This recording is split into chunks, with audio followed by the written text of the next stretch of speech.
Hello there, kia ora. Before we get started, normally this is the point we would have the countdown and a little ticking clock in the corner and all those clips of people saying things that we've had on past shows. But, well, because it's our last episode and things happened, I thought I should probably give you a bit of a warning in advance. You see, in the effort to make this a really positive, upbeat end of year episode, we might have flown too close to the sun and created something that's actually really, really full of horrors and damaging in a lot of different ways. And this is coming from somebody who once interviewed Colin Craig and Bob McCroskey and Bill English. So I apologize for all of that and all of this, but I should probably give you a bit of a heads up. We may have broken at least one MP's computer in the process of making this episode. We definitely made at least one woman cry in the making of this episode, and there's 3 dead animals involved. Sorry, what was that? 3 dead animals and their calf, and they're an endangered species. So yeah, maybe get yourself some comfort food, dig out some chocolate, make yourself a drink, settle in. The episode will start really, really soon. And again, I'm really sorry about all this, but I promise it's got some good moments too. Honest. Anyway, enjoy the show. Would not accept that.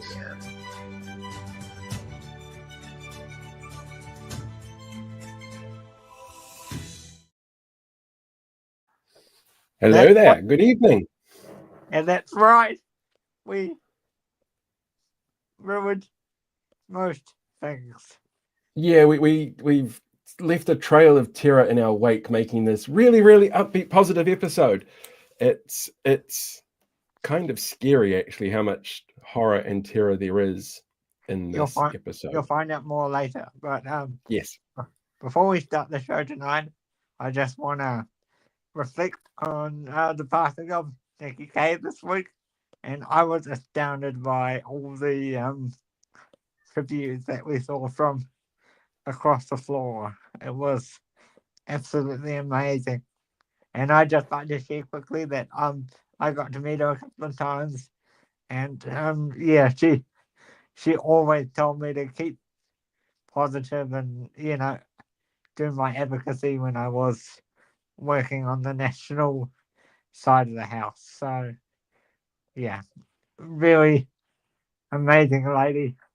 One of the politicians of the modern era that could bring 2 sides together, and we'll probably never see that again, at least not for a long time. So yeah, very sad stuff there. So much for an upbeat, positive way to start the episode. Yeah. How about we do something upbeat and positive and bring Jonathan in? We shall do that. All right.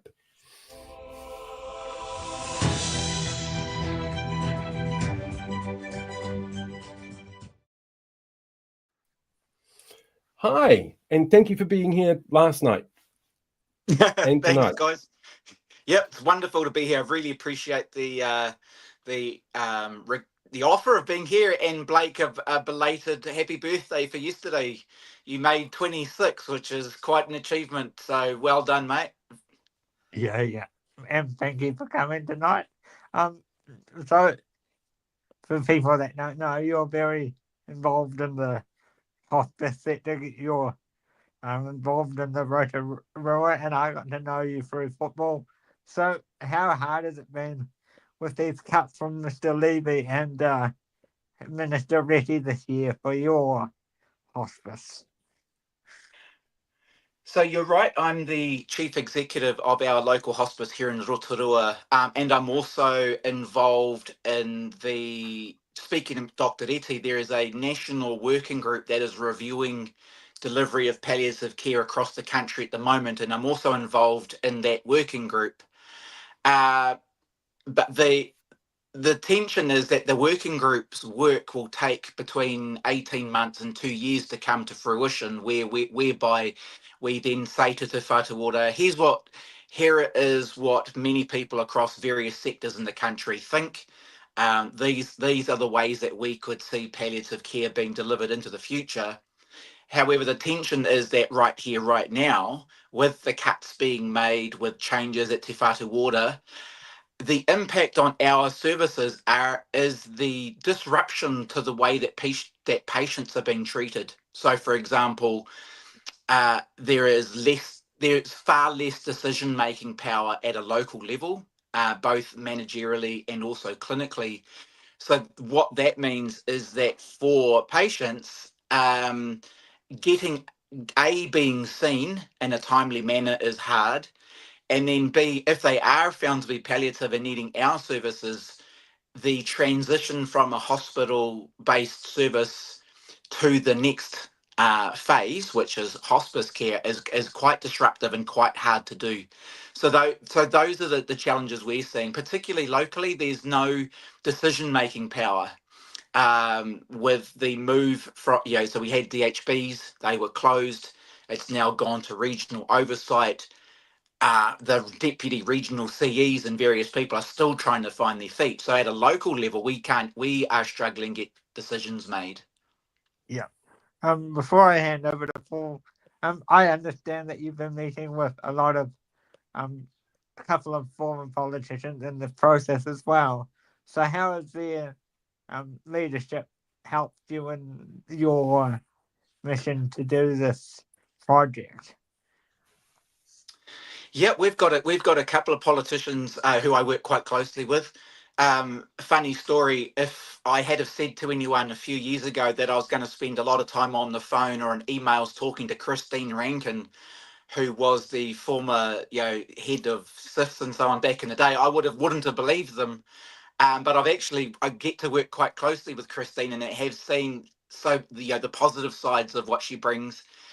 And then also Steve Chadwick, who was the Labour MP here in Rotorua for a number of years, who's now heavily involved in primary health and advocating for GP services and community services. So their help is really useful when it comes to being strategic and having conversations and thinking about who can we talk to and who can we leverage to get opportunities to speak to the right people. Yeah. Is Tracy Martin involved in that still? Because I've seen some interaction with you and her. Is that correct? Yeah, so Tracy spoke at the Hospice New Zealand National Gathering, which was last week, which was CEOs and board members. And Tracy is the head of the aged care sector advocacy group. So she is an advocate for aged care, not the Rymans and the big profit aged care providers that do more kind of villages and retirement homes. But Tracy's, more over the hospital delivery care and the more mum and dad type of aged residential care facilities that we would all for those of us who can remember being in the 80s and 90s, rather than the Australian big providers that we have a lot more of in the country today. So Tracy's around and she's still a rocket. She's got a lot of energy, a lot of passion. She's a fantastic, like yourself, Blake. She just doesn't run out of energy, and she's always thinking about how can she advocate in the right way next. Paul, you got anything you want to ask, Jonathan? Okay, so I've got a really hard question for you, and like normally that would be a really jokey thing for me to say, but this is actually a really serious one. We have a government at the moment that is particularly anti-Māori. We have a government at the moment where rumour has it that within one caucus meeting within Cabinet, an MP turned around and said things like, we don't need to worry about hospice care and about cancer drugs and medications because we've got the end-of-life choice bill to take care of those things. How much has this change of government and their attitude towards the way that people live, particularly people who might be really connected to their whanaungatanga and their sort of tikanga Māori side, how much of an impact does that have on the people within hospice at the moment? Is that something that they're being impacted by? It's not something that we are seeing directly at this point in time. Our particular hospice and a number have very close relationships with hauora providers, so other providers of health to Māori. To be honest, I joined the hospice sector about 6 years ago, and when I first joined, there were numbers published which focused and forecast what we call the silver wave. So the silver wave is the baby boomer numbers that are coming through. And no, and so successive governments, whether it's been a change or not, have actually not had their eye on the ball. They ignore the fact that there is a growing need for palliative care, that we're going to need a lot more of it into the future. One thing I can say is that when under the previous government, this working group that I'm on was established, and one of the key areas is around equity. And so one of the key equity indicators that we focus on in our portion of the working group is actually how do we make sure that Māori are considered and included, and how do those services get there? But also, what about people who live rurally? Because rural access to palliative care is hard. And then there's another group which has come up especially strong is people with disabilities. How do we make sure that there's not just a one-size-fits-all approach to delivery of palliative care when there are all these different people groups who in the past have been missed and continue to be missed and continue to have inequitable access to care? In regards to the End of Life Choice Act, the End of Life Choice, euthanasia gives people a decision. It gives them a feeling of empowerment and a decision at that point in life. It's not. It doesn't take away or remove the need for the fact that we need well-funded palliative care to be equitable and available to everyone. I've worked very closely with a couple of friends of mine. So one group is in Whakatane, so they cover the East Coast. For them to see a patient, it could be anywhere up to a 5-hour drive to see one patient. So, and a lot of their patients they see are Māori. So that's where these, particularly rural and Māori, are where we're seeing a lot of these inequities coming through. Hopefully that is not too long-winded an answer and actually answers the question. Yeah. Before we go, Jonathan, what are your hopes for the future of the hospice sector under this government? And do you hope to meet with the minister in due course? Well, one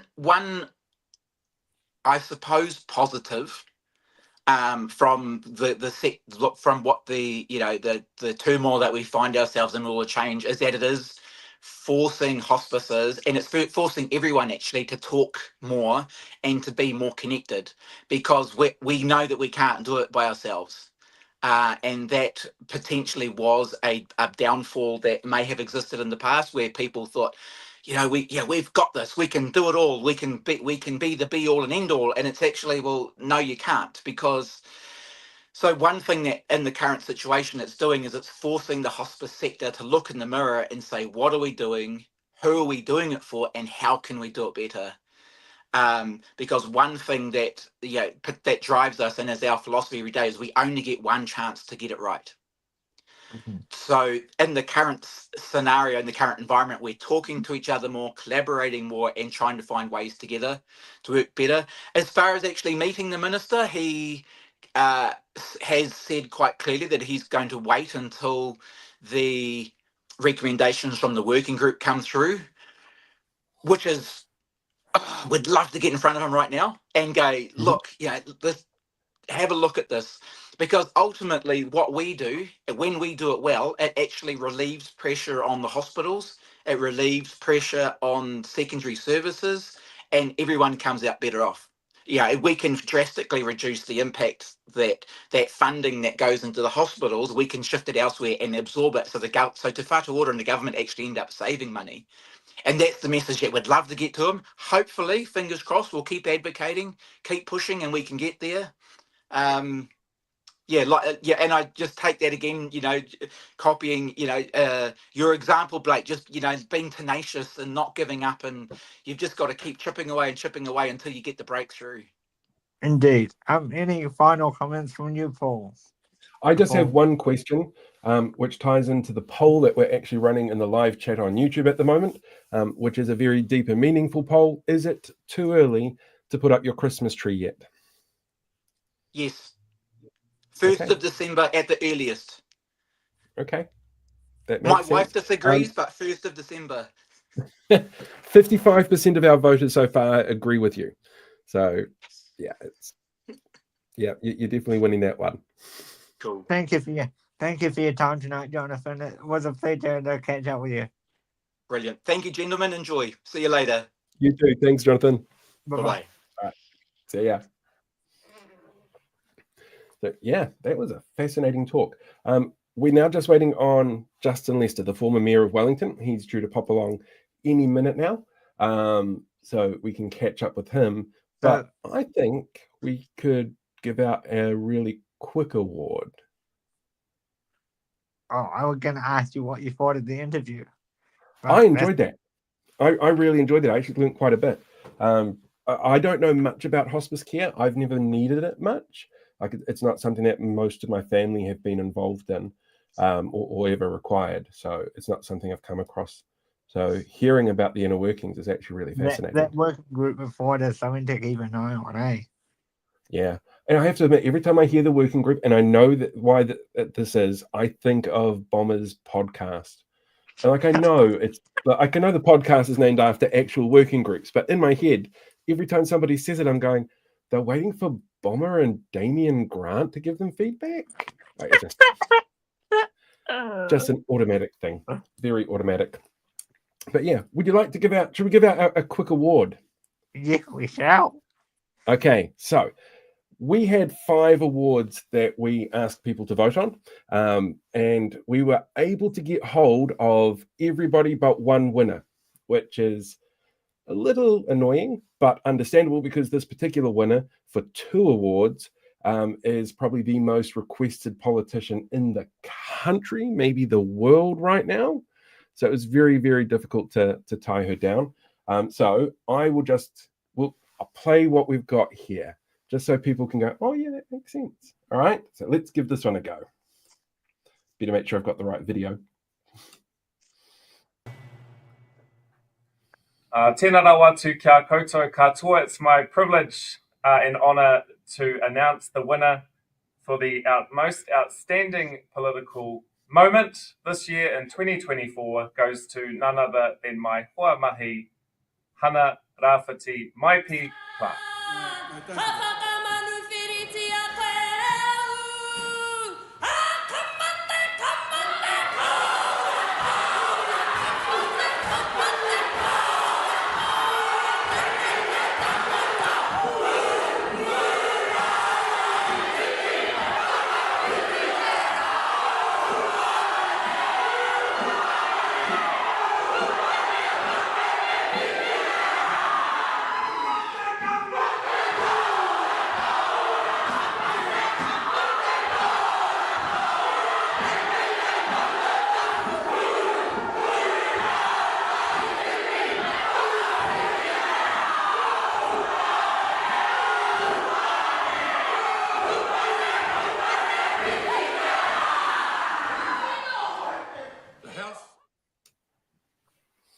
I think you'd be hard pressed to find anything more iconic in the House this year.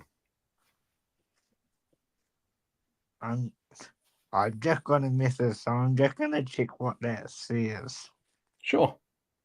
You do that, and I'll give some people some creepy behind-the-scenes stuff.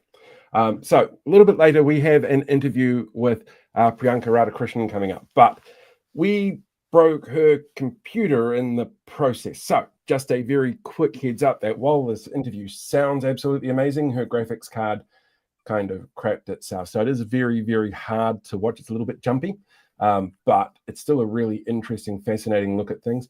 She's actually off work at the moment because she's recovering from a little bit of surgery, has a bit of a head cold. So it was really grateful to have a chance to sit down and have a chat to her as well. Just beware when we get to that a little bit later that, yeah, you could listen to this really well. You can watch it. You're more than welcome to. But, yeah, there's a few streaming issues. So was that an important message for us to worry about? No, Jonathan just says thanks to everyone for allowing him to come tonight. Perfect. Excellent. Excellent. Do you have a highlight of the year so far, Blake?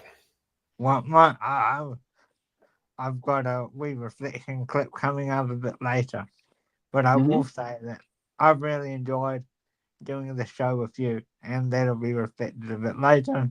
But yeah, It's been my pleasure. Really, and I know you're a humble guy, and I can't get you to say otherwise. But as I say, you're here the full one later. But thank you for this year. It's been amazing, and hopefully, it'll be bigger and better next year. Oh, it will definitely be bigger and better next year. We have some really interesting names of people who are like, yeah, I can't talk to you this year, but next year there's some interesting stuff that we can talk about, like that COVID Commission report.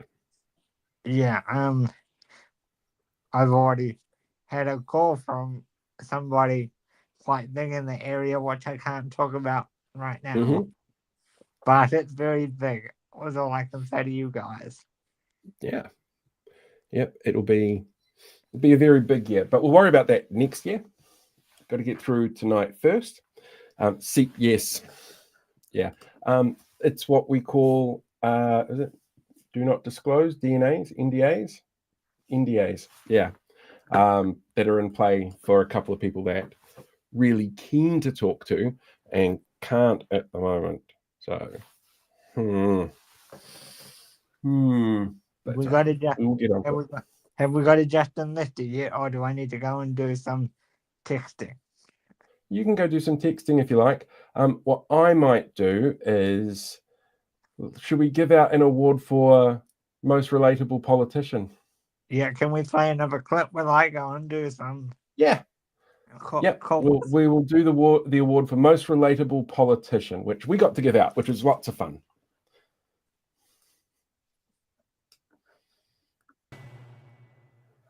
We are here with Kieran McAnulty. We have an award. We have a bunch of awards that we set up for voting on for various weeks in the lead up to this. And Kieran, you have won the award for the most relatable politician for 2024. So yeah, congratulations. Well, thanks very much. We put it out to our viewers, and we were like, "What awards do you want to give out? We want to do something positive." You won with a 75% majority of the vote. Well, that's extraordinary. I mean, I've never got 75% in any single exam I've done in my life, so I'm super stoked. I really appreciate this, Blake and Paul, and everyone that voted. What a cool thing to get. Yeah, something positive and happy. Do you feel relatable? Like, I know it's a bit of a vague question, but how do you make yourself relatable to people out there? Well, look, I think the minute you start trying is the minute you're no longer relatable. And it's the old saying, no one likes to try hard. Stop pretending to be anybody else but yourself. I think that's the key. I wouldn't have considered myself to be relatable personally if you asked me, but I am quite touched that others consider that. In an age where, to some degree here, but certainly overseas, there's a massive detachment between elected representatives and the people they're actually there to serve. And so I hope that New Zealand holds on to that for as long as possible, ideally forever, because it's special here and you don't want to lose it. 75% of the vote is quite astonishing for a majority. So you should be proud of that. Well, yeah, I'm delighted. It's pretty big, and I appreciate people's support. I've always I enjoyed the time that I came on, and I hope to have an opportunity to come on again and chat to you. I mean, the issues that we discussed last time are not going away. This government doesn't seem to be doing any reflection on the impact that it's had on the disability community. So we're just going to have to keep fighting and demonstrate to them the impact of their policies. Yeah. I know you want positivity, so I'll spin that round another way, and I'll say that one positive thing is that the community's really rallied, and that there's a real strong bind, I think, between what the community wants to achieve and what the Labor Party wants to achieve, and we've worked really well together. And in doing so, I think it has alerted to a lot of people that might not have known previously around the type of support that was available and no longer is, and why it was designed the way it was, and the positive impact that it had on people's lives. And I hope that when the next election comes around and we have a comprehensive policy for the disability community, that people can see, right, I understand why they're campaigning on this now. And so I hope that that's a positive thing to come out of this whole thing. This year has felt really long, really long. What are some of the positives that have come out of 2024 for you? Well, this is the first annual conference since the election for us this weekend in Christchurch. And in every single election in MMP, the party that's been voted out of government have turned on each other. There's been infighting and arguing and leaking and all this sort of stuff. We've had none of that. And I think that's an incredible positive thing. And I credit the leadership of Chris Hipkins for that, because, you know, many good leaders have fallen by the wayside in these circumstances, whereas he's kept everything together. And we're determined to do what we can to make this a one-term government, but we can't do that if we're fighting amongst ourselves. So to go the whole year and be in a position that's stronger than what we were after the election, I think that's a great thing. Yeah. So have you got plans for the summer? Yes. The thing I'm looking forward to is the thing that we've done every year for 20 years. When I left high school, I said to my mates, why don't we organise a game of cricket with the locals out at Riversdale Beach, and we'll play them over summer. And they thought, oh, yeah, that'd be pretty cool. And it was awesome. And then we've done it every year. And last year was the 20th anniversary. And so this year, the 21st. And I'm really looking forward to that.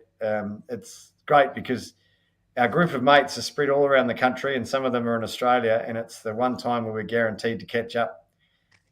So I'm really looking forward to that. And I also turned the big 4-0 over summer. So we're probably going to have to push the boat out for that. That's worthy of a celebration, I think. Oh, absolutely. Big party. Yeah, I reckon. Yeah. Yeah. When you were in school, did you think you would be an MP at 40? Well, I mean, back then, 40 seemed so old, doesn't it? Whereas now it doesn't seem old at all. It's funny because when I was elected in 2017, I was the youngest MP. And then I was, in the second term, I was the youngest minister. And I'm still one of the youngest, but I'm no longer the youngest.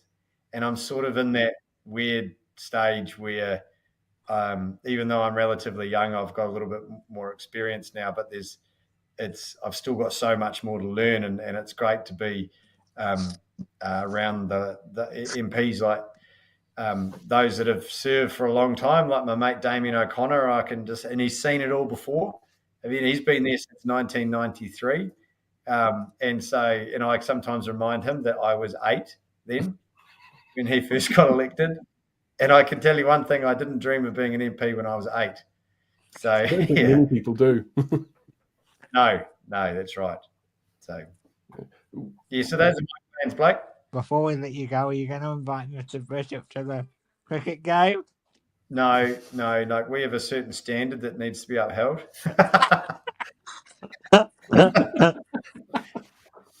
No, we'll In terms of level for the players? Yeah, well, we will definitely play a few games for the Parliament team, both of us. He's actually quite a handy little cricketer.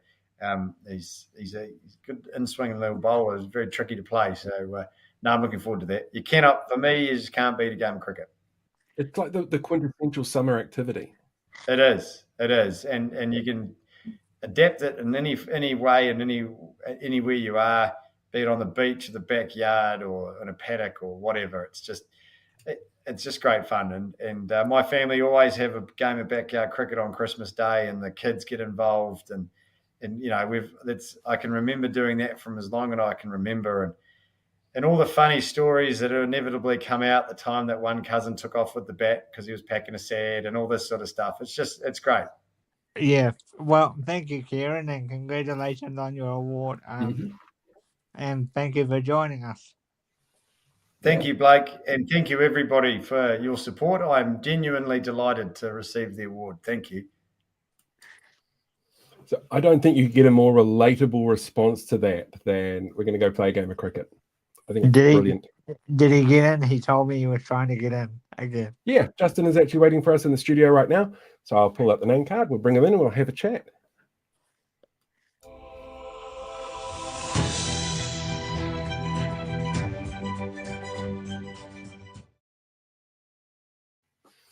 Hey, Justin, how you doing? Kia ora, Paul and Blake. Yeah, I'm really well. How are you guys? Getting there. It's been a long day. Yeah, long day. Looking forward to a weekend, though. Very much so. Yeah. So it looks like the sun's still out where you are. It is. Oh, I'm in magical Karori. Is it not sunny where you guys still are? Maybe it's just my curtains are really dark. I'm in the Hutt Valley, so not far from you, and falls on the North Shore, so I don't know what the weather's like. It's Auckland. It's perpetual darkness. Yeah, we just have this wonderful microclimate in Wellington where basically the sun shines all day. Actually, as former mayor, you might be able to answer a statistical question for me on that. My in-laws were down there, used to live down there back when they were still my in-laws, and they used to tell me that the weather forecast was wrong something like 70 to 80% of the time for Wellington, because nobody's ever able to accurately predict the microclimate of Wellington. It's pretty good these days, to be fair. It's never perfect, and it's looked different wherever you go. I mean, Upper Hutt and Lower Hutt are always a couple of degrees warmer. I think Karori, where I live, is actually a couple of degrees cooler the higher you go. But yeah, the wind sweeps through, so it's pretty changeable. We're at the bottom end of the North Island, right adjacent to the Cook Strait, so there's a lot going on weather-wise. Makes sense. Look, the reason why we got you here, well, I asked you to come, is because your former council is going through a bit of a rough time at the moment. So my first question is, how's it been watching it from the outside? How's it watching from the outside? To be honest, I don't pay too much attention. I know a lot of the people. I genuinely and deeply care about the city. But aside from reading the news, I just try to live my life, really. Having said that, I mean, you do read the news. You do see some of the issues that are ongoing. I've noted with interest around the Crown Observer. I think that'll actually be positive for the council. Hopefully, most of the councillors will behave. But also, look, this is de rigueur for politics. I mean, Kieran, who we've just been talking to, he's in Parliament. You have an opposition, you have a government. That's democracy. And it's no different in a council, and it's probably slightly more political in Wellington. And as a result, those issues come to the fore more often, and they have reporters sitting in every meeting, so they get reported. So that can also lead to some of the sentiment around, well, is it dysfunctional? I don't think so. It's just democracy in action.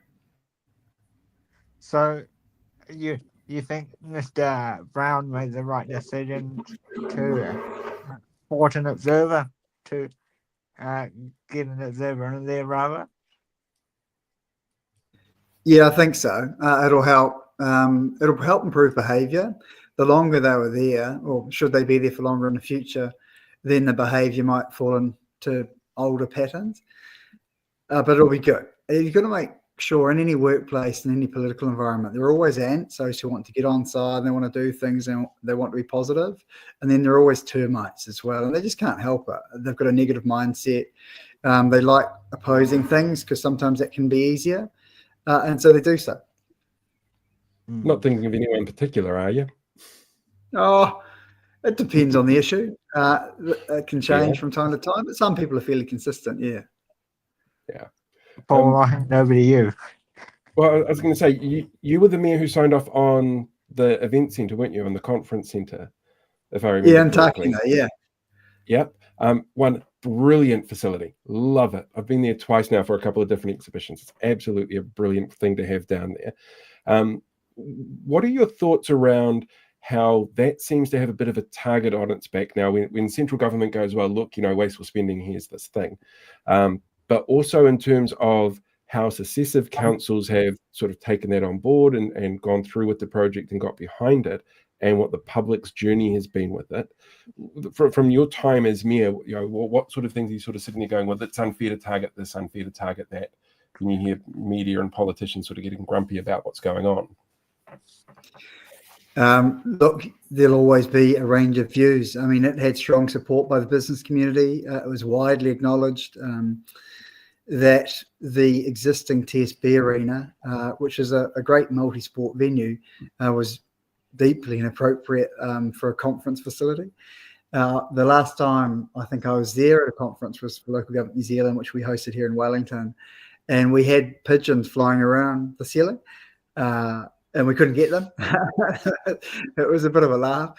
And then they started pooing. So someone had actually pigeon poo on their, I think, suit jacket. And then another woman had a pigeon poo on their table. They got up in the middle of the conference, and it was a bit of a laugh, and did a soliloquy to the pigeon that had pooed on them. It wasn't a great look, though. It was very dated. If you want to be viewed as a modern professional city, you've got to have a certain level of facilities. It does attract in, Paul, as you mentioned, when you've been down here, you've been to visit it. It's wonderful. It's opposite to Papa. It's right in the heart of the city. It's not too far from the entertainment precinct if you want to go and grab a bite to eat or a drink afterwards. It's really good. So it's about investing in infrastructure, and it's an asset. The city owns it, and it contributes more broadly to the economy by attracting people in as well. So it's great. Wellington has had a series of issues, largely born of the earthquake in 2016, which did a lot of damage around the city. I mean, you see that in Tanaka Civic Square at the moment. There's strengthening of the town hall that was required, largely due to new seismic requirements, because the town hall was strengthened in 1991. It's not the first time it's been strengthened. I wish they'd done a better job of it then, and probably base isolated would have been a lot cheaper. Wellington's, it's got its issues in terms of infrastructure, but you invest in it, you maintain it, you upgrade it, and you do that over the long run. You fund it using intergenerational equity. So that means borrowing for it and paying it back in each successive year. And we'll get there. It's a great city. People love to live here. People love to visit. Do you think people understand actually that generational debt? Because it's something I've always come across with every council election I've dealt with, and that's more than 2 decades worth now thinking about it. But there are always people who argue debt bad, and that's it. Like that's the bottom line. Whereas the way that infrastructure tends to be funded through most councils is through that intergenerational debt, because you pay it off over longer, less costs in the long term. Is that something that you think people need a bit more education about? Are there other areas people need more education about with what councils do and how councils work? Yeah, look, and I learned that myself when I first came into council. People just generally don't know. A lot of people don't understand we have a regional council and a city council in Wellington. And look, to be honest, it is confusing to the general public. But education is important. You learn a lot when you're there. The council's public servants do a wonderful job. They're very dedicated to the city. They're specialists in their sector. They don't always get everything right, but no one's perfect. In terms of intergenerational equity and debt, of course, you need to fund it over long runs. That's why it can only be funded through debt. Because if you build, say, for example, Takina, the exhibition centre, or if you're upgrading, Mile Point sewage treatment plant, if you paid for it all in 1 year or even in 2 years, the rates and costs on the current ratepayers would be enormous, and also unfair, because it's not just going to be used for 1 or 2 years, it's going to be used for 50 or 60 years. So what you do is you spread the cost of the asset over its life, and everybody pays a fair and equitable share, which is for the year they live in that city. And if they move on from Wellington, they shouldn't have to pay for it. So it's fair, it works. The current difficulty they've got around rates is because they've reached their debt cap effectively. And so therefore they are rating more for infrastructure and capital projects than they otherwise would. There are a couple of ways to change that. Do less is one, or change your debt cap. Auckland has more debt than Wellington. Tauranga has more debt too. I believe Queenstown may. So it's not like Wellington has the highest debt cap in the country. They have tried to be prudent and they should remain prudent as well. But there's always that option, and then you can spread it out so the rates increases wouldn't be as high as they are now. What other forms of income would you like to see councils be able to do? Because that's obviously something that's been a fairly big discussion. Councils are really limited in their income options. There's been talks of things like GST or government actually paying rates on property that they own, which I imagine would make Wellington the richest city in the country. What other options are out there for councils to look at? Well, some logical ones would be GST, for example, that some of the GST is then retained by the district or region that it's generated within. For example, in Wellington, look, we are lucky. We've got a large commercial rate-paying sector, and that's because Wellington's the engine of the region's workforce. So people come in every day and contribute to it. And that's actually one detriment at the moment. With more people working from home, we're actually a little bit oversupplied in terms of retail, in terms of shops for the population that's coming into the city. But if you had, for example, tourists when they come, they buy goods, they might stay for a few nights in accommodation, but otherwise you don't capture any of the tax of their spend. The GST doesn't go into local government. It doesn't help pay for the infrastructure requirements that they have. So GST having a component of it, and having the benefit of any uplift in GST through investment in the city, through attracting more people, through attracting more tourists, I think would be a pretty simple way to do it, and also a beneficial one. But central government does not like giving away any of its funding. It wants to keep it all for itself, so it can do more. It likes control. That's not entirely fair. I understand why they do it, but it doesn't make a lot of sense. With that being said, then, what do you make of the Prime Minister's recent shots at local government saying they have to strip back to the nice to haves? Is that something you're supportive of, or are you not a fan of it? Yeah, not really. I mean, councils do everything that they need to do, and about 90% of the budget goes on all the core functions. There's only any of 5% of the budget in any given year that's discretionary anyway. So I think that comes from a place of misunderstanding what councils do. For the most part, the budget goes on roads, goes on the three waters, goes on community facilities, maintaining parks and reserves. A little bit goes on economic development, but a tiny amount relative to those other sectors. So what the PM needs to do probably is actually understand the sector a little bit more. And it took me time. It took me sort of 9 years of being there to actually understand how it worked. It also is slightly speaking out of each side of the PM's mouth, really, because an election year, the PM, when in opposition, talked all about supporting local government, about devolving responsibility to local government, about supporting local government to attract additional revenue through central government financing mechanisms. So that's all great in election year, and then post-election year, local government's become a whipping boy. So you've got to be careful because there are some pretty grisly old conservative rural councillors and mayors that I talked to at a recent local government conference who are staunch national supporters, but pretty peeved with some of the comments because they know that their communities and their councils do a good job. As a former mayor, would you say you've been insulted by his recent comments? Oh, no, not personally. And I think it was generally, I just thought they were misguided. And an element of politicking, scapegoating, and shifting the blame. I mean, to say things like, Takina, the exhibition centre, is a big white elephant is a bit silly, really, and say it's not the catalyst for Wellington's economic misfortune. Firing or making redundant 7,500 public servants over a 6-month period, probably more of a catalyst than that. So it's more a deflection technique than anything.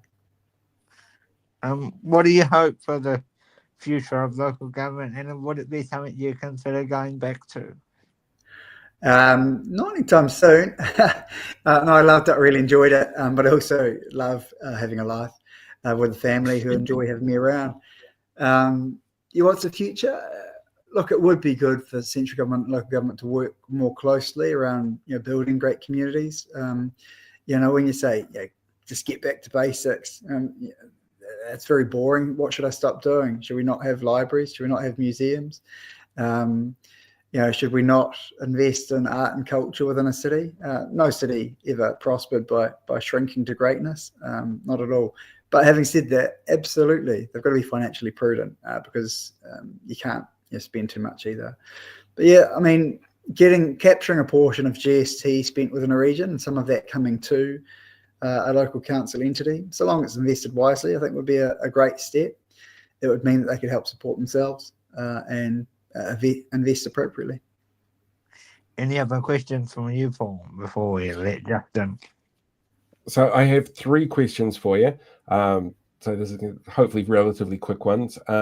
We know that the next local body election is less than a year away now, and I'm trying to get people to think about running if it's something that they're considering, because there's obviously a lot of things that are on the cards for the next local body elections. You've got the Māori ward referendum. You're going to have a whole bunch of disinformation spreading candidates hidden in the mix again, like we saw at the last one.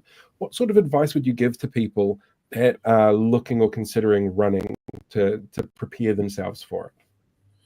Yeah, first of all, do it. Work hard and do it. I mean, I try to encourage a number of people, and I have in the past, and have made some really great lifelong friends from around the council table as well. They've got to inform themselves. They've got to understand what's going on. They've got to understand the issues. They have to understand how council finances work. They also have to understand what's important to their community, because we have in Wellington a ward-based system. It varies across the country. And then, just work really hard, campaign hard, get out there, get yourself known, talk to people, knock on doors, make phone calls, get out on the footpath and get out in the streets. But it's a lot of fun. It's really incredible. It's invigorating. It's a great city here, but every local council, you can contribute and do something meaningful. It's very fulfilling. So, I heartily endorse and support people running. It's not easy because people love to criticize. You don't really get much positive feedback. Having said that, it's really important. Okay, second question. What is the most positive thing for you that's happened this year? Because we want to try and make this a positive episode. And so far, we've managed to break a computer and get somebody crying. So we're aiming for positivity. The most positive thing that's happened this year. I've had a wonderful year with my family. We moved house. We moved so we could be closer to our girls' school. And just watching them blossom, they're happy, healthy kids. I really couldn't ask for anything more. What's been great for New Zealand, in Wellington specifically, it's just nice to have a year without COVID disruption. It's been a hard year economically for a lot of people, but at least this year we can see it turning a corner. I think the second half of next year will be much better as interest rates come down, and people will feel less pressure, perhaps less anxiety around their finances.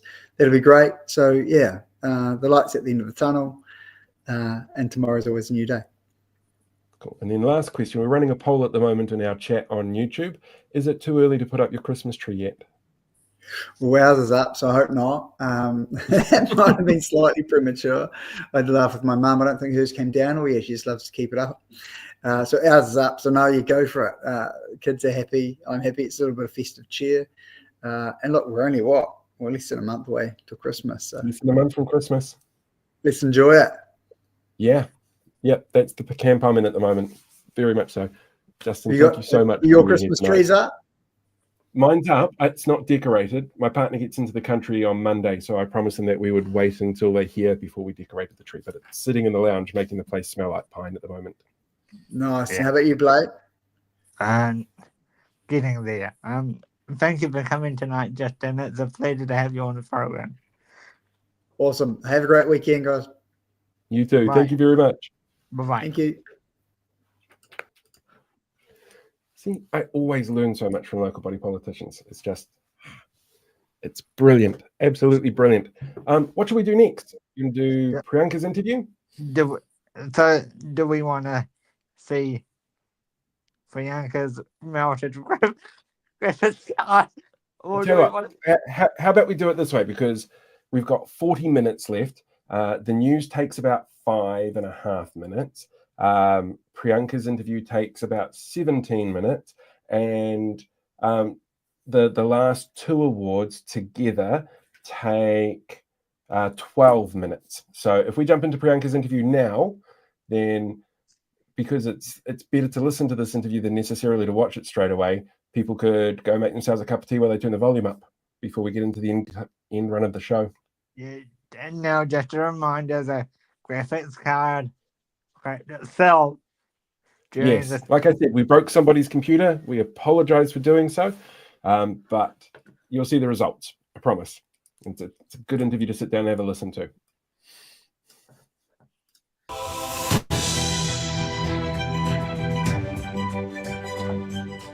We are here with Labour spokesperson for disability issues, Priyanka Radhakrishnan, and we're here to talk about the year that was. Well, kia ora, korua. Thanks, Blake and Paul, for having me on the show, on the podcast. I'm doing all right. Probably not in the best of health at the moment, but onwards and upwards, right? It's been quite the year, though, so really looking forward to getting into it with both of you. Have you had a highlight of the year? Gosh, a highlight of the year.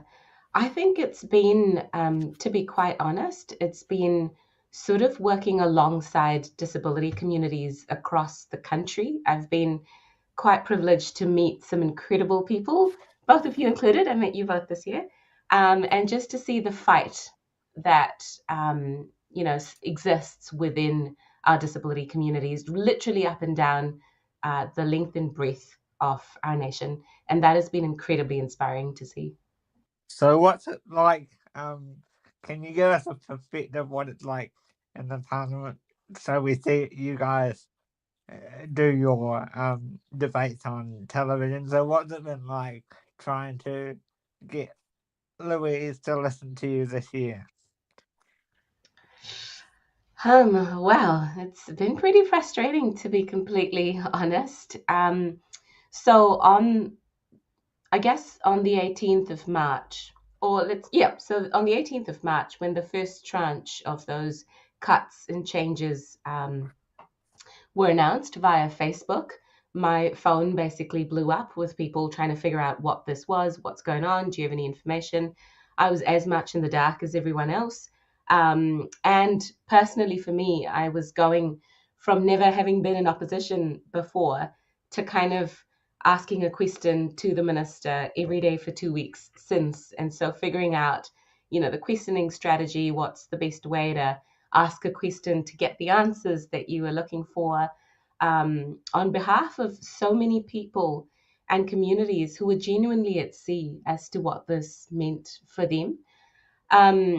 So what's it been like? It's been quite the roller coaster ride, both personally for me, figuring out opposition for the first time and trying to get those answers, but also then ensuring that I could meet and talk to as many people as possible who were directly impacted by the cuts and the changes, because I do feel that it's really important for me as someone who's not disabled myself to be able to amplify the voices of those who are in the debating chamber and to put their life stories and their experiences directly to the minister to get some answers. So that's kind of been my strategy in the way that I've been trying to get some of those answers. But as the year has progressed, things have become worse.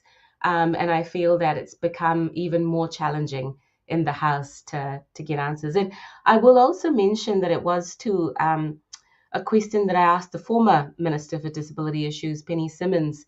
It was in answer to a question that I asked in the House that she came out and said those horrible things about carers, and then doubled down again and said them again, and has caused so much anger and angst for many in the disability communities as well. So it was actually pretty difficult to stand in the chamber and hear her saying those things as well. It's been an interesting year. It's quite interesting that you bring that up because, we had your friend Dr. Rebecca Graham on the program yesterday, and she was saying, and I quote her saying, she felt hurt by the assertion that the ministers think that they are taking advantage. So is that how you sort of felt as well? Yeah, I mean, I honestly, as I was standing in the debating chamber and listening to her say those things, it actually made me really angry. More because I have met with a number of carers. You know, I have people in my own family who are carers, and have been before, and I just thought it was such an awful thing for her to say.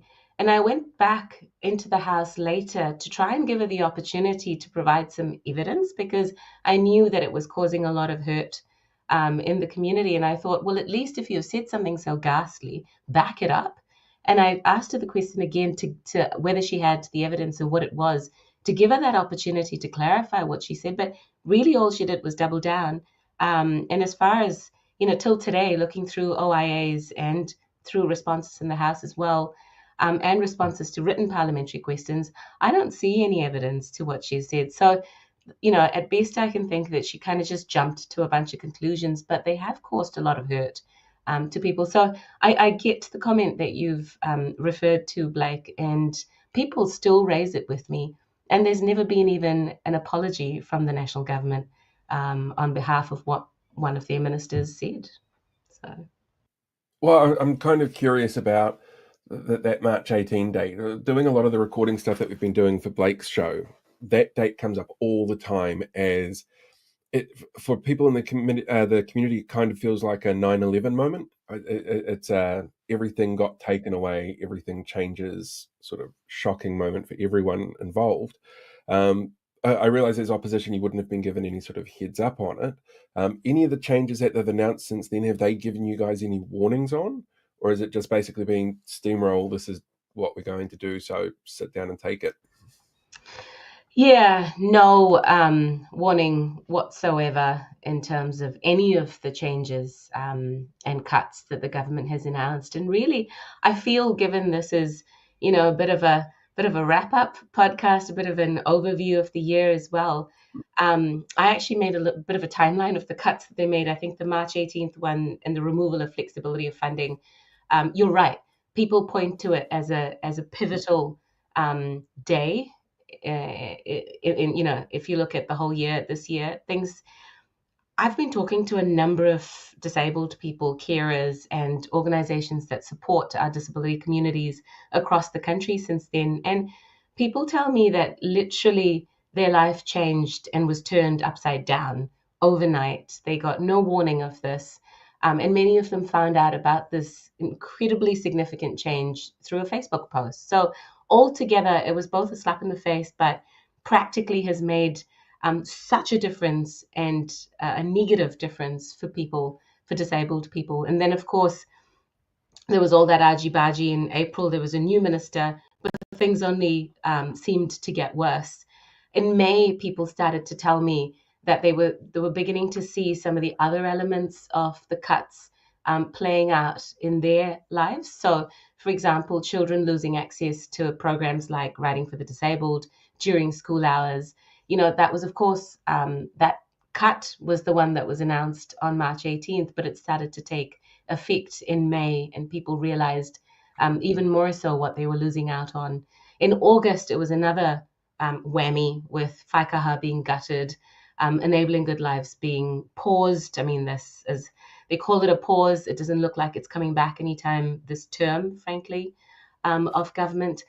And then there was that bizarre letter that the minister sent out saying essentially that nothing would change for disabled people.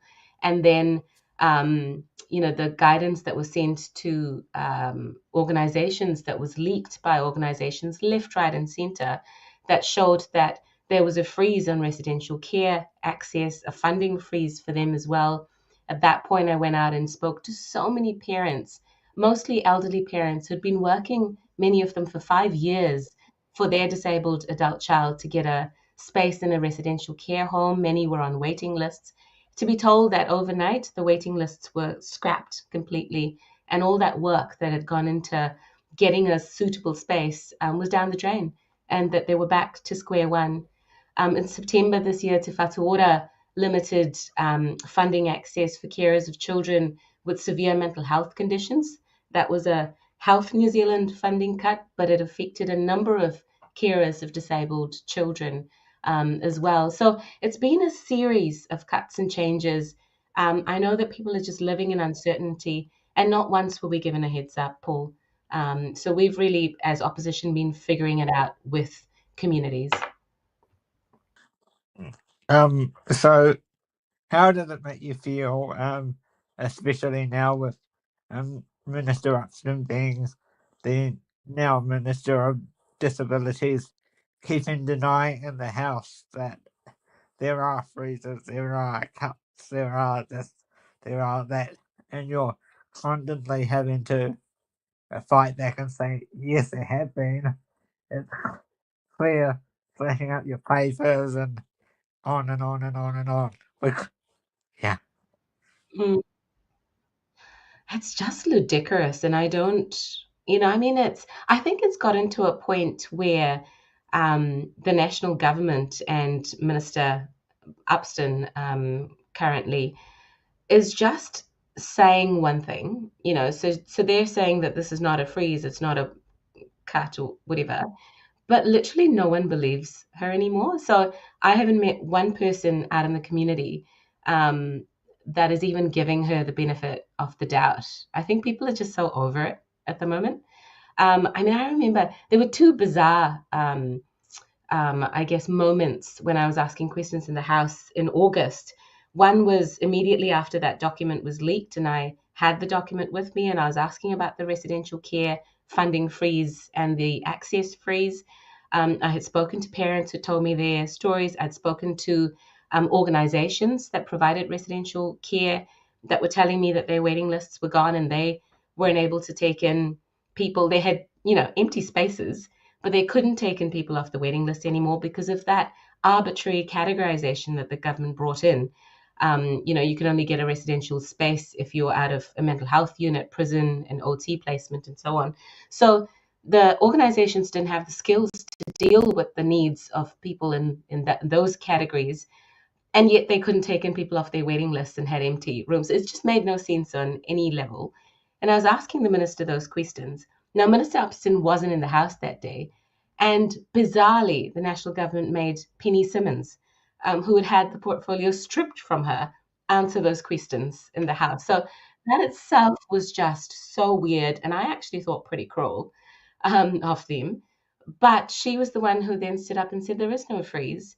And so I tabled the document in the House saying basically in plain English that there was a freeze. And because that was a document that was leaked to us and not publicly available, I was able to do that. Second occasion was to Minister Upston, again on a similar issue. I had parents of disabled children in the gallery that day. It was coincidental. I didn't know they were going to be there. And one of them emailed me right before question time saying they were coming to watch this. And again, she said, there is no freeze. I mean, it's really frustrating for me because I can't then get any answers if someone just keeps saying there's no freeze. And literally those parents got up and walked out of the gallery after that question. So it's almost gotten to a point of it being ridiculous. Okay. Two-part question to finish. So, number one, what are your hopes for this review that's about to come out next month? And what would you say to the minister to encourage her, this is the big one, to come on the program? All right. So the first part of your question, I'll be interested to see what comes out of it. I've been hearing from a number of organizations and people that they have not been engaged with. The minister had said that there would be engagement and broad consultation for this part of the review. And I understand that has not happened. So I'm not holding my breath, frankly, because I do believe in the motto of disability communities worldwide, nothing about us without us. And if that doesn't happen, I'm not holding my breath as to what's going to come out of this review. But we'll wait and see. I'm willing to be pleasantly surprised. to the second part of your question, what would I say to encourage Minister Upston to come on your show? I'll just say this. So I've been watching your podcast, the two of you, for a while now. I have been listening to the interviews you've done, and I feel that you've been very thorough in the questions that you've asked. They've been thoughtful, and you've reflected on changes that have happened and had people on here to be as fair as you can be in terms of how you present the issues. That is literally the only reason that I'm here today, because I am recovering from a major surgery. I've got a really bad cold. And I'm meant to be recuperating. I'm on leave from Parliament till the end of the year because I can't fly or drive. I'm here because I really believe in your podcast, and I, wanted to have my little say given the plethora of changes and cuts that have impacted and rocked disability communities this year. And so I'd say to the minister to do it, to come on this show, because you do provide a fair and balanced view. You're not here to just provide one side of the story. And so if she has a story to tell, she should front up, and she should do it through your podcast. Love it. Love it. And completely ruins my next question, which was going to be a really in-depth thing saying, so what's for dinner tonight?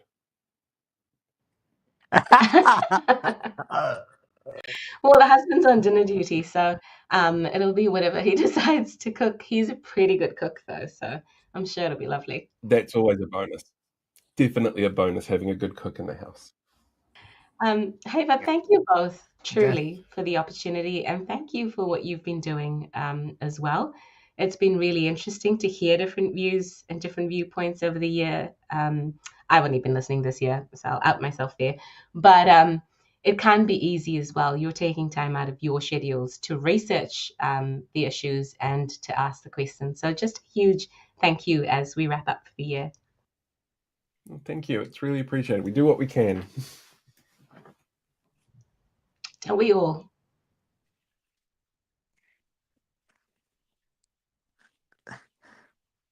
On mute.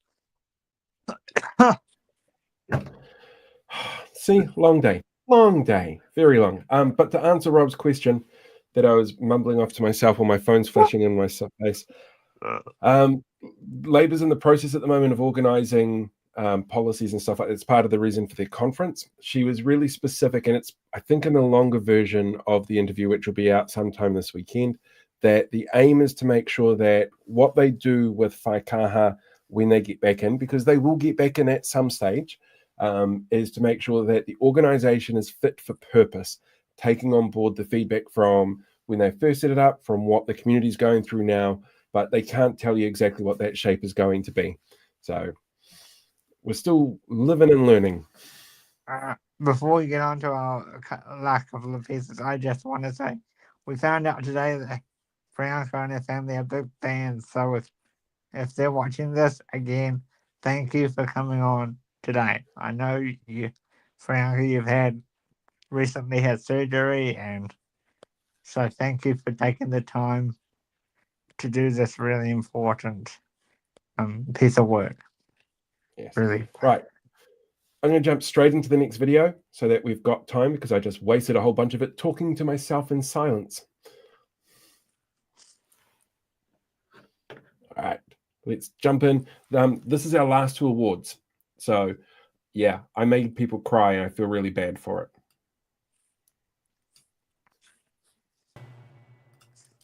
So earlier this month, we gave people the opportunity to vote for awards for various elected officials, and here to present some awards are Tori Fado and Louise Hutt. So I need to jump in here and confess something. I actually got you both here with a little bit of a white lie. Tori, what was the reason that I asked you to be here for? So, I'll get excited and say it's my pleasure to announce that Louise Hutt from Hamilton City Council, who's just a fabulous councillor, has won an award, and she, due to her dedication to the community, she was nominated by viewers because of her ability to make complex issues accessible and understandable to the public. And just from a personal perspective, she's obviously been a massive champion for green issues, the environment, but also for women. And as we know, the difficulties that elected members face. And she's been such a strong voice there. So I am absolutely excited to have her here to accept an award. Oh, wow. So follow-up question, Lou, before you respond to that. What was the reason that I invited you here? You invited me. You were like, hey, are you free at 12? I'd really love for you to give an award to Tori Whānau. And I was like, an award for Tori Whānau? Of course. I mean, yeah, that makes complete sense. Oh, yeah, of course. And then I texted you before this and said, so Paul, is there like a virtual award that I will be virtually... Like, what do I need to do to be prepared? Like, So that was actually accurate as well. Yeah. You are here to present Tori with an award. I see. It just saves on the editing time later if I can get you both in the same spot at the same time. I'm very surprised. Yes, that you have surprised me. So, yeah. So what was the award, Lou?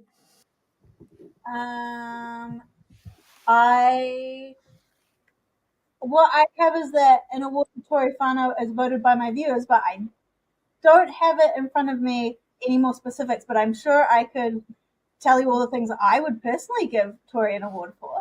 Actually, yeah, let's do that. What would you give Tori an award for? And then I'll tell you afterwards what it is, because I bet you they match up really well. I would give Tori an award for just existing in a incredibly complex environment and having Parliament on your doorstep and wanting to like tutu in your business, even when, in my opinion, they shouldn't be, and just existing and persevering and having a strong vision and going out there and owning it in an environment which is incredibly challenging to be a young person, to be a woman, to be Māori. I think simply existing in politics in our current political state is something to be commended for, but also to be doing a staunch job and being mayor of the third largest city in our country is I'm sure has its days, and yet shows up, smile on her face, constantly just doing the mahi. So the award was for most significant contribution to their local community. So and the feedback that we got was just how much you stand up for your community, how much you're willing to go in and argue for what's really important to them, and using the feedback from people to make decisions. It's absolutely brilliant that both of you guys would be here. So thank you very much, and congratulations for all the mahi that you guys are doing. It is absolutely... You've made me cry. Oh, I'm crying. Yeah, thank you. So I know it came as a complete blindside, and you guys have probably got a million things going through your head at the moment, but I thought while you're here as well, I'd check to see what has been your highlight so far of 2024. Do you want to go first? I need to recover. You've made me emotional, and that's so I just want to take it in. So thank you. But you go, Louise. I'm not sure where to start. I think the thing I've been telling people mostly at the moment is, I feel like I've come over that curve in the first term of like, and now I definitely know how everything works, like really confidently. There's less things of like, oh, and this week it's dog control, and you're like, oh, dog control. I feel like I've turned that corner, like professionally, but also there's there's so many times this year where the difference has come down to one vote. And, as someone who wasn't sure if they were going to run again in 2022 and committed to it, and now really sees the difference of, just safer roading improvements, or, investment into our biodiversity, or, just thinking about our disabled community more often in the chamber. There's so many times where it's been one vote on those things, and to kind of be aware that if I hadn't have made that choice, that might have been different outcomes. Those are probably my highlights. It's all the little things that add up together, I guess. And we got the predator-proof fence for Waiwhakariki Natural Heritage Park. So Woo! we're going to be like sisters across the North Island. For me, I think, it has been a rough few months, and I'm really glad I haven't let that drive me off what I'm passionate about, and keeping my integrity and still fighting for things. So we were able to save the Golden Mile this week with our long-term plan, and I get a lot of negativity from certain sectors about it, but I believe in the project so much, I'll just keep fighting for it. We've reset our relationship with Mana Whenua after a rough patch, and it really has set a beautiful scene over the last couple of weeks. I was able to stand alongside them as we welcomed our manuhiri to the hikoi last week, and I think that was probably one of the most meaningful moments of my life, I would say, standing on stage with them, giving up, while they're giving a pōwhiri, and being able to honour my tupuna with that significant moment. And then actually getting a majority vote for the latest LTP with our council. We've been a hearty bunch, but we've actually worked as a collective this week, and it's paid off. So I've loved this week, and this has been just an amazing way to end the week. We like to make happy people happy. It's a good thing. Good thing to end the year on. We do. So, Torin, my positive question to ask you is, how does it feel that there are people that believe in you? There are a large portion of people, despite what is portrayed elsewhere, that do believe in you and your vision and your plan. Well, that's why I'm crying. That's why I'm emotional, because it's so it means a lot, because it's all I hear is the shouting and the loudness and the posts. So when moments like this happen, and I spoke at a conference about the economy for the public good yesterday with a couple of hundred people there, and they were just so loving. It just reminds me, no matter what's happening, no matter what nastiness is happening, you just have to stick to the kaupapa, and you just have to stick to your values and know in yourself that you're doing the right thing. And then you do get your moments of positivity like this. And for me, I find it really touching and emotional. So yeah, like I didn't expect to cry this morning, but that's how much. That's how much. But that's how much it means to me, and how deeply appreciative I am.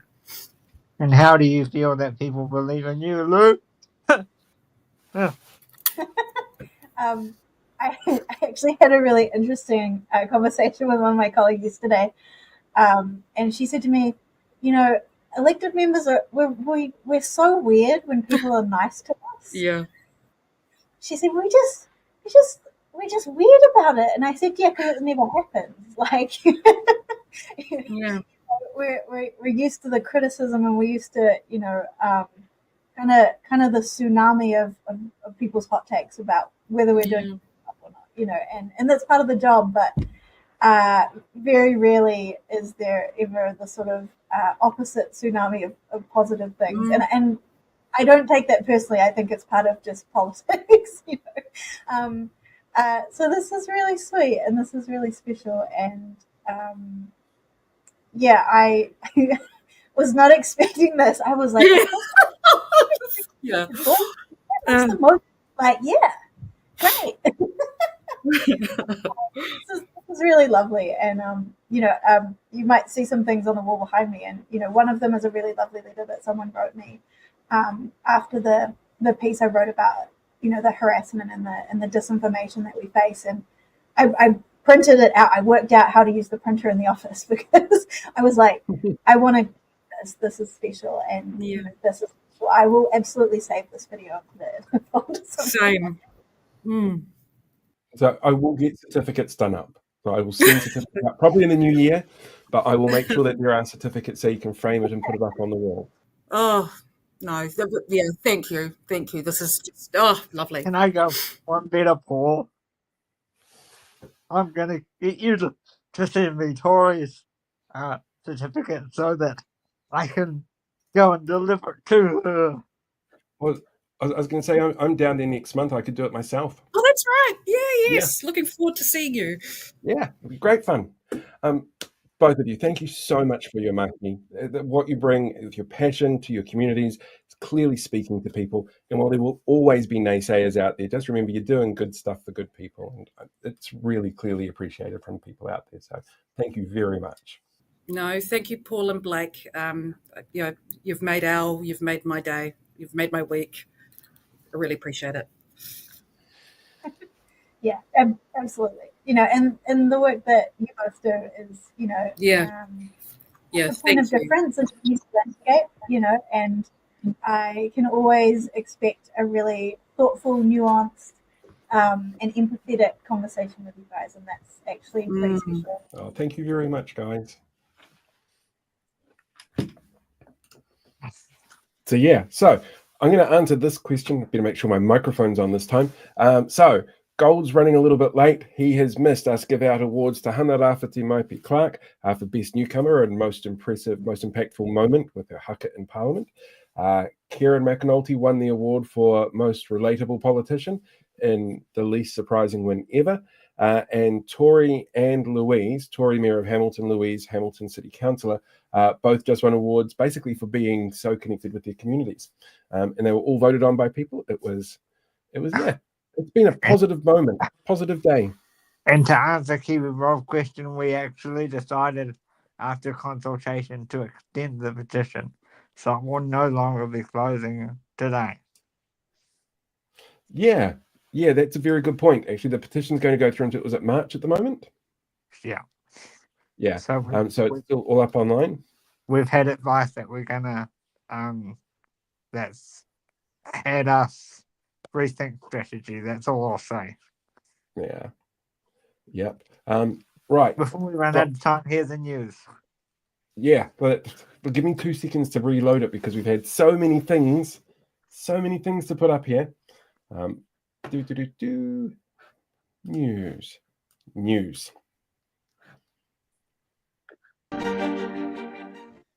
Hello there, kia ora, and welcome to the last news update for 2024. Residents of Auckland's Muriwai Beach have created memorial artwork out of the remains of homes destroyed by Cyclone Gabriel in 2022. Every Saturday, locals have been meeting at the Muriwai Surf Club and using materials salvaged from unlivable Category 3 properties to create community art pieces that are being cited as a way to help rebuild the community, which tragically lost 2 firefighters in the weather event. The final sculpture will be 5 or 6 columns up to 4 meters high, covered with unique mosaics made by community members with items salvaged from their homes in the aftermath of the cyclone. Work is already underway for the sculpture pieces to be placed next to the Muriwai Ranger Station, with most of it expected to be unveiled in time for the February anniversary of the cyclone.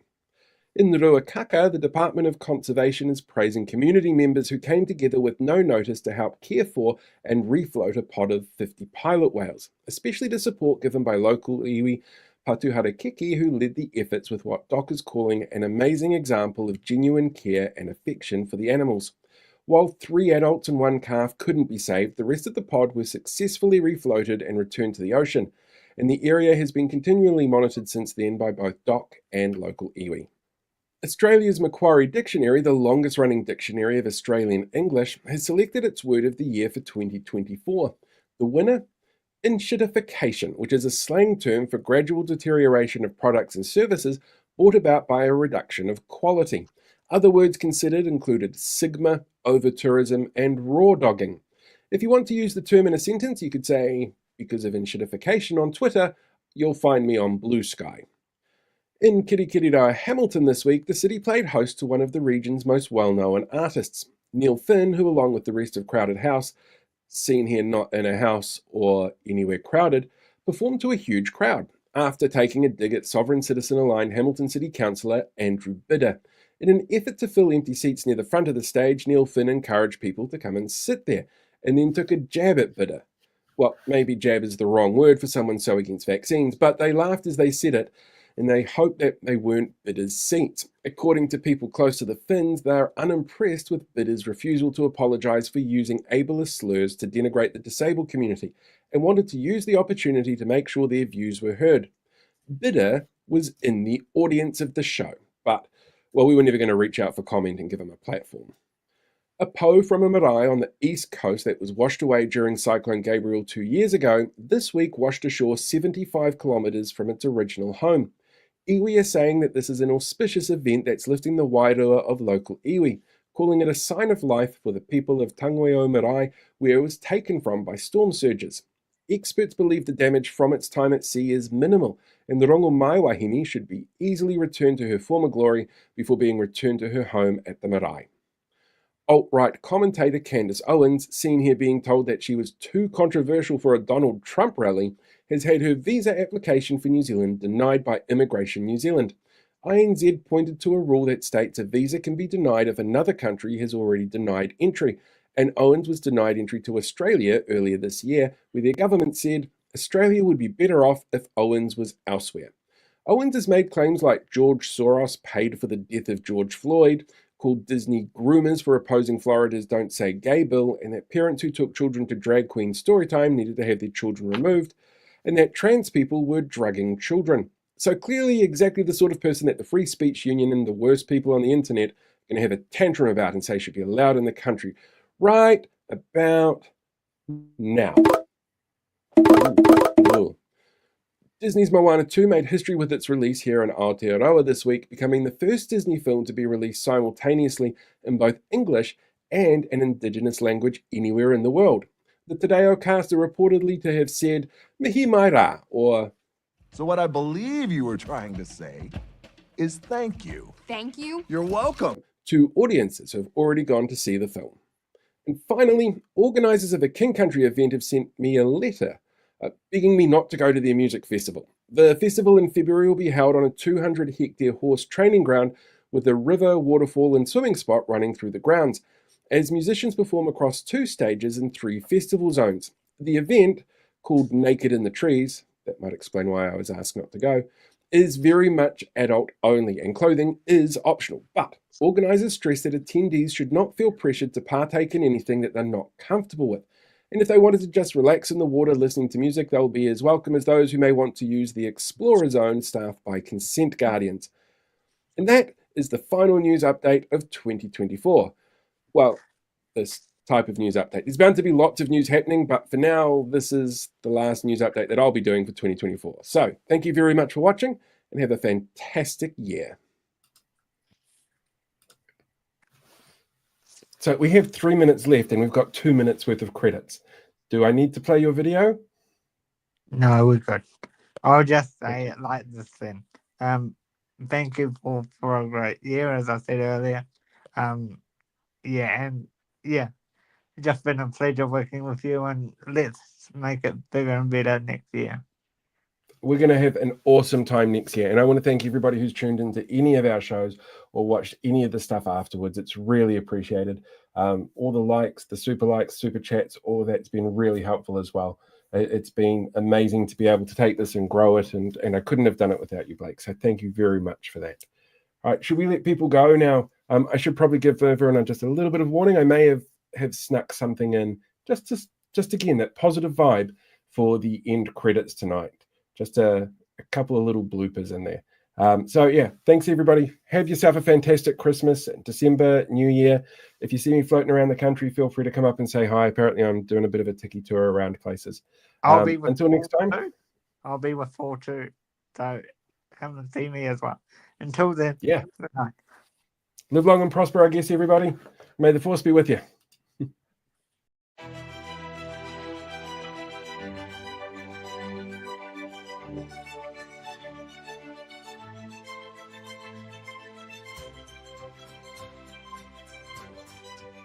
who you are speaking on behalf of and whose perspective capacity to serve their own nerds. Oh God. And the outcome is just as problematic as Costello's claims about integrity. The director of legal and historical concepts and the principles with which historical context and the principles with which the tribunal works, like partnership, protections, participation, equity, self-determination, reciprocity. But I certainly hope that you enjoy. And don't forget, come to check us out next week on the community channels or community page thingies, tab, whatever you call it. Oh my God. Being presented in his very simplistic argument is a conflation between news media and infotainment media. And there are a lot of people out there who I genuinely felt that Erica Stanford, who's the minister overseeing the inquiry, seemed really touched about being able to followers leave our founding document alone. The treaty can't be to what we call colonial, post-colonial, those narratives that when they come to play, when you see, nope. The closure is being blamed on unprofitable over their illegal occupation. But I'm sure that the men they're highlighting wouldn't be worried.